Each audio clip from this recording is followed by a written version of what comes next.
دیکھیے ابھی کچھ دیر پہلے آپ نے مجھ سے سوال کیا کہ کیا توقع ہے،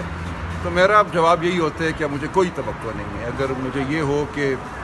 معاملہ قانون اور آئین کے مطابق چلے گا پھر تو میں کوئی رائے دے سکتا ہوں، لیکن اب چونکہ مجھے یہ توقع نہیں رہی کہ معاملات آئین اور قانون کے مطابق ہی چلیں گے، اس لیے میں کسی توقع کا اظہار نہیں کرتا۔ جو آئے گا فیصلہ دیکھیں گے، ہم لڑتے رہیں گے، کئی دہائیوں سے لڑ رہے ہیں، آئندہ بھی لڑتے رہیں گے، تو اس لیے یہ ہمارا فرض ہے کہ ہم آئین اور قانون کی بات کرتے رہیں، بتاتے رہیں آئین کیا ہے، قانون کیا ہے، کرنے والوں نے جو کرنا ہے وہ کریں گے۔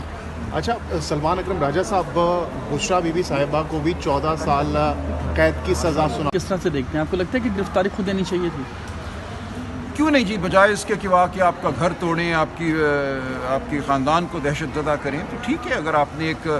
ناحق فیصلہ کیا ہے جس کو اگر ایک شخص سمجھتا ہے کہ ناحق ہے تو گرفتاری بالکل دے دینی چاہیے۔ سر، جس طرح سے انتخابی مہم آگے بڑھ رہی ہے اس پر کیا کمنٹ کرنا چاہیں گے کہ پورے پاکستان دیکھیے میں؟ پورے پاکستان کے حالات آپ کے سامنے ہیں، لاہور کے حالات میں بیان کر سکتا ہوں، لوگوں کو ہر روز ہراساں کیا جاتا ہے، جو پی ٹی آئی کے کینڈیڈیٹ کو دعوت دیتا ہے کارنر میٹنگ کی اپنے گھر یا اپنے محلے میں، اس کے ساتھ جو رات کو سلوک ہوتا ہے وہ ایک روز کی بات ہے، گھروں میں گھس کے لوگوں کو اٹھایا جا رہا ہے، مارا پیٹا جا رہا ہے، ہمارے فلیکس بینر روز سرکاری گاڑیاں رات آ کر اتار دیتی ہیں، تو یہ ایک یلغار ہے پاکستان کی جمہوریت پر۔ اس کے باوجود ہم کھڑے ہوئے ہیں، ہم اس لمحے سے گزر رہے ہیں اور اس لمحے میں جو کچھ ہم کر سکتے ہیں ہم کر رہے ہیں، قانون کی بات کر رہے ہیں، جمہوری حقوق کی بات کر رہے ہیں، الیکشن لڑنا ایک آئینی تقاضا ہے، تقاضے کو پورا کر رہے ہیں، تو یہ ایک بہت ہی افسوسناک دور ہے ہماری تاریخ کا جس سے ہم گزر رہے ہیں۔ اس دور سے بہرحال ہمیں گزرنا ہے اور آئندہ اچھائی کی امید رکھنی ہے، یہ کوشش کرتے رہنا ہے، امید اگر نہ بھی ہو۔ سر، اب تک کی انتخابی مہم کا آپ ظاہر لاہور سے امیدوار بھی ہیں، کیسا ایکسپیرینس ہے، کیا مشکلات ہیں؟ دیکھیے مشکلات تو میں نے عرض کر دی کیا ہیں، جو ایک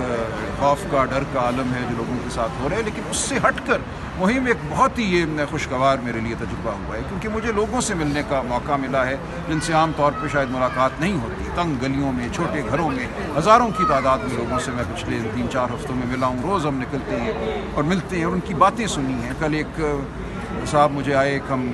بازار سے گزر رہے تھے، انہوں نے کہا میں رکشہ چلاتا ہوں، آپ رکشے والوں کے مسائل پہ آپ نے کبھی توجہ ہی نہیں دی۔ میں نے کہا واقعی میں نے رکشے والوں کے مسائل پہ کبھی توجہ نہیں دی، اور ان صاحب نے کہا دیکھیں مجھے اور کسی چیز سے سروکار نہیں، میں سارا دن رکشہ چلاتا ہوں، اور اگر تھک کے میں 2 منٹ کے لیے بھی کسی دکان کے سامنے اپنا رکشہ کھڑا کرتا ہوں تو دکان والا مجھے گالیاں دیتا ہے اور دھتکار دیتا ہے۔ ہم کہاں کھڑے ہوا کریں سارا دن ہم رکشے والے؟ اس کے لیے رکشے کے سٹینڈ ہونے چاہیے ہر شہر میں، کسی شہر میں پاکستان میں رکشے کے سٹینڈ نہیں ہیں۔ میں نے اس سے اس نے اپنا نام بتایا، وعدہ کیا ہے کہ اگر کبھی میں پارلیمان میں گیا تو میں رکشے والوں کے مسائل اجاگر کروں گا۔ دیکھیے یہ وہ باتیں ہوتی ہیں جو آپ نہیں سوچ رہے ہوتے، ہم آئین اور قانون اور پتہ نہیں کیا سوچتے رہتے ہیں، عام انسان کی کیا بپتا ہے، اس کی کیا دشواری ہے، ایک رکشے والی کی زندگی کیسے گزرتی ہے۔ تو کل ایک بازار میں کھڑے ہوئے میں نے 5-7 منٹ بات کی، ان سے پوچھا کہ تم صبح سے شام تک کیا کرتی ہو، تو میرے لیے ہر دن جو ہے ایک تعلیم کا ذریعہ ہے۔ تھینک یو بہت سر۔ شکریہ۔ تھینک یو جی۔ کون کریں گے اس پر آپ؟ دیکھیں میں وہی کہوں گا جو میں نے پہلے کہا کہ جو کرشمہ ساز کرنا چاہیں وہ کریں گے،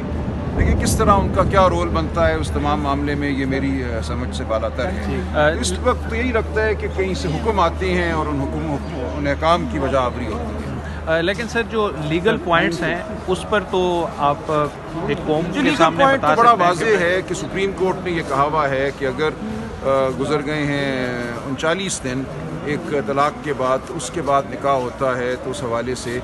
کوئی غلطی نہیں ہے، اس حوالے سے کوئی مقدمہ قائم نہیں کیا جا سکتا، تو یہ بات تو بالکل واضح ہے۔ اور یہاں پہ یہ صورت تھی کہ جو نکاح ہوا 1 جنوری 2018 کو، وہ جو سپریم کورٹ کی دی ہوئی مدت ہے 39 دن کی، اس کے بعد ہوا۔ سر، جج محمد بشیر نے نواز شریف کے خلاف یہ فیصلہ دیا تھا اور سزا جو تھی وہ معطل ہو گئی تھی، کیا عمران خان کے خلاف جو یہ فیصلہ آیا تھا، یہ فیصلے آ رہے ہیں؟ بالکل، دیکھیے اتنے مذکّہ خیز ہیں اور اتنے مذکّہ خیز طریقے سے یہ دیے جا رہے ہیں کہ کوئی مجھے ذرا بھی گمان نہیں ہے کہ یہ فیصلے جو ہیں بالآخر ختم کر دیے جائیں گے، لیکن کب ختم ہوں گے اس بارے میں کچھ نہیں کہہ سکتا۔ ان کا مقصد بظاہر یہی رکھتا ہے کہ جو 8 فروری کا الیکشن ہے اس کے حوالے سے لوگوں کو بددل کیا جائے، اور یہ میں سمجھتا ہوں ہرگز نہیں ہونا چاہیے۔ پاکستان کی عوام کو بالکل اپنے اوپر یقین رکھنا چاہیے کہ بالآخر ہم کامیاب ہوں گے، انصاف ہوگا، قانون اور آئین کی بالادستی ہوگی، اور اسی صورت میں ہوگی کہ ہم آ کر 8 فروری کو ووٹ ڈالیں آئین کے لیے، قانون کے لیے، اور یہ اصرار کریں کہ اس ملک میں معاملات آئین اور قانون کے مطابق چلیں، کسی کے حکم کے مطابق نہ چلیں۔ یہ تبھی ہوگا اگر لوگ آ کر ووٹ ڈالیں۔